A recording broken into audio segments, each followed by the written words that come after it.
തന്നെ കുടുക്കാനും പിന്നിൽ നിന്ന് കുത്താനും ചില സഹപ്രവർത്തകർ ശ്രമിച്ചെന്ന് തിരുവനന്തപുരം മെഡിക്കൽ കോളേജ് യൂറോളജി വിഭാഗം മേധാവി doctor CH Haris. Kerala government medical college teachers association WhatsApp ഗ്രൂപ്പിലാണ് ഹാരിസ് ആരോപണം ഉന്നയിച്ചത്. പിന്നീട് മാധ്യമങ്ങൾക്ക് മുന്നിലും ഹാരിസ് ഈ ആരോപണം ആവർത്തിച്ചു. മരണത്തിലേക്ക് എത്തിക്കാൻ ചില സഹപ്രവർത്തകർ ശ്രമിച്ചുവെന്നും കാലം അവർക്ക് മാപ്പ് നൽകട്ടെയുമെന്നുമാണ് വാട്സപ്പ് ഗ്രൂപ്പിലെ സന്ദേശത്തിൽ ഹാരിസ് പറഞ്ഞത്. ഇതിനു പിന്നാലെ ചിലരെ ഗ്രൂപ്പിൽ നിന്ന് മാറ്റാൻ KGM-CTA ഭാരവാഹികൾ തീരുമാനിച്ചു. 30 വർഷത്തിലധികമായി കാണുന്നവരും ഒപ്പം പഠിച്ചവരും ജോലി ചെയ്യുന്നവരുമാണ് ഉപദ്രവിച്ചതെന്നും അവർ പിന്നിൽ നിന്ന് കുത്തുമെന്ന് കരുതിയില്ലെന്നും ഹാരിസ് മാധ്യമങ്ങളോട് പറഞ്ഞു. മെഡിക്കൽ കോളേജ് സൂപ്രണ്ടും പ്രിൻസിപ്പലും തന്റെ കാര്യം വിശദീകരിക്കാൻ വാർത്താസമ്മേളനം നടത്തുമെന്ന് പ്രതീക്ഷിച്ചില്ല. കാണാതായ ഉപകരണം കണ്ടെത്തിയെന്നും ഒരു കുഴപ്പവുമില്ല എന്നുമാണ് തന്നോട് പറഞ്ഞത്. പിന്നീടാണ് ട്വിസ്റ്റ് നടന്നത്. വിശദീകരണം ചോദിക്കാതെയാണ് അവർ വാർത്താസമ്മേളനം വിളിച്ചത്. പരിചയമില്ലാത്ത ഉപകരണം മുറിയിൽ കണ്ടില്ലെങ്കിൽ അവർക്ക് തന്നോട് ചോദിക്കാമായിരുന്നു.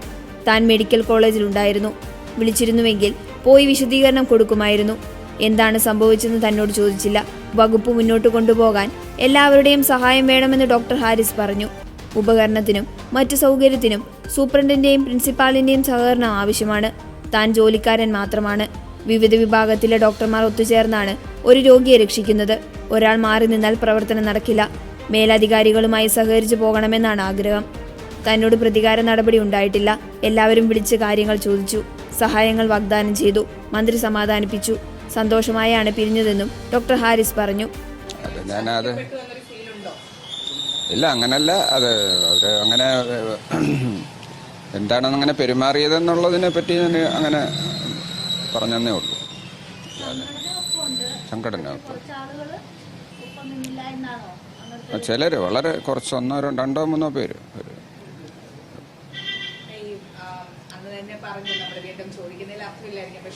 CCTV ഉണ്ടെന്നും അത് തെളിവുകളുണ്ടെന്നും ബില്ല് കണ്ടെത്തിയെന്നും ഒക്കെ വേണ്ടപ്പെട്ട ആളുകൾ തന്നെയാണ് വാർത്താ സമ്മേളനത്തിൽ ഇരുന്ന് പറഞ്ഞത്.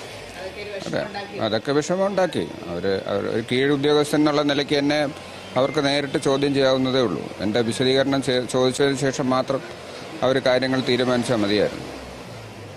അവർക്ക് എന്നോട് എന്തും ആവശ്യപ്പെടാൻ എനിക്ക് എപ്പോൾ വേണമെങ്കിലും എന്നെ വിളിപ്പിക്കാനോ എന്നെ ചോദ്യം ചെയ്യാനോ അവർക്ക് അധികാരമുള്ളവരാണ്. അവർക്ക് എന്നെ ചോദിച്ച് എൻ്റെ കാര്യങ്ങൾ മനസ്സിലാക്കിയതിന് ശേഷം കാര്യങ്ങൾ റിപ്പോർട്ടുകൾ കൊടുത്താൽ മതിയായിരുന്നു.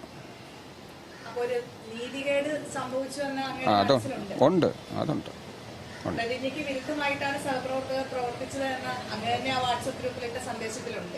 അത് അങ്ങനെ ഉണ്ട്. അങ്ങനെ തന്നെയാണ്. അത് അങ്ങനെ തന്നെയാണ്.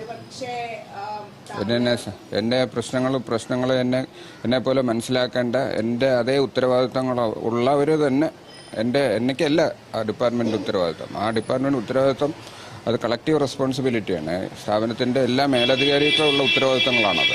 അപ്പോൾ ഞാനത് പറയേണ്ടി വന്നതും അവർക്ക് വേണ്ടിയും കൂടാണ് പറഞ്ഞത്. പക്ഷെ അവരാ സെൻസിൽ എടുക്കാതെ എന്നെ ശത്രുവായിട്ട് കാണുന്നതാണ് എനിക്ക് ബുദ്ധിമുട്ടുണ്ടാക്കി.